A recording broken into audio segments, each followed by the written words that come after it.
अध्यक्ष महोदय, एक स्पेसिफिक ही लक्षवेधी पुकारण्या अगोदरपासून मी आपल्याकडे वेळ मागतोय. माननीय मंत्री वेळ महोदय, घेऊन ना आपल्याला 1.5 वाजता सभा मला आपण बोलायला संधी दिलीत. चला, आपण प्रश्न विचारू. मी आपला आभारी आहे. अध्यक्ष महोदय, सन्माननीय मंत्री महोदयांचे उत्तर याच्यामध्ये दिलंय. आमचं म्हणणं असं आहे की आज कोकणामध्ये रायगड असेल, सिंधुदुर्ग असेल, रत्नागिरी असेल, आंब्याची परिस्थिती, आंबा उत्पादक शेतकरी पूर्णपणे बेजार झालेला आहे. कारण जो सुरुवातीला मोहर आला ती फक्त फुलं आली. तो विषय झालाय. आपण नाही, ऐका ना, मी शेतकरी आहे, मी आंबा उत्पादक शेतकरी आहे. माझं ऐका ना, माझं दुःख ऐका. त्या सगळ्या शेतकऱ्यांचं दुःख मी मांडतोय प्रतिनिधी म्हणून.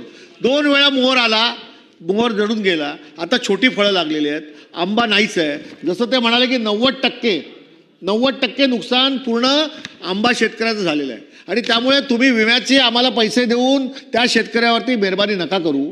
माझं असं म्हणणं आहे की सरसकट ही नैसर्गिक आपत्ती आहे.